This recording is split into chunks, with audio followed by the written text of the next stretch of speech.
Hi, ito yung ginawa ko ngayon. Itong bahay na 'to mga loves ko, ako actually tatlo kami ang naglilinis dito. So ang trabaho ko lang dito every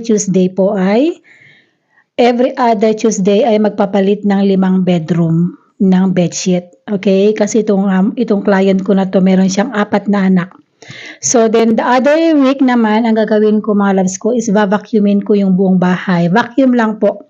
Kasi meron siyang tagalinis talaga na professional every once a month. I'm not mistaken, once a month or twice a month. Talagang professional yun mga loves ko.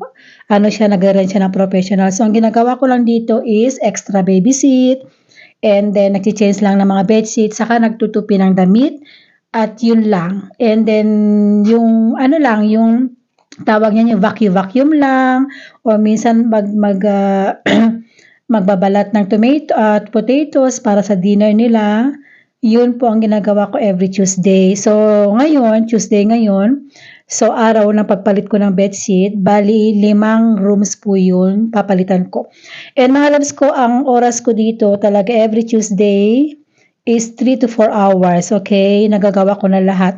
Yung 5 bedroom po, pag pinalitan ko yung bedsheet is mga 30 minutes tapos na po ako doon.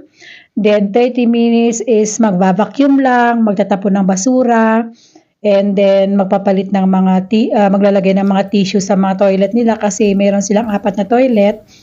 Tapos then ang pinakamatagal ko mga loves ko is yung magtupi ng damit. Kasi mga loves ko, 6 silang pamilya. So yan po yung 2 rooms. So yun mga loves ko, tapos na ako. Actually kahapon ko lang sa bahay. And habang ini-edit ko yung videos ko, ganun po mga loves ko. Pero ako mga loves ko, nang baguhan pa lang ako sa Netherlands, ay mahirap po. Pero paglasanay ka na sa ginagawa mo, everyday na ginagawa mo yan, at masasanay ka din. Hindi naman mahirap. Ang mahirap lang kasi siyempre pag baguhan ka, hindi mo pa alam yung gagawin mo. Ako mga loves ko, yung family na yan mga loves ko is 13 years na ako sa kanila. Kasi yung 4 niyang anak, yung panganay niya ngayon is 13 years old.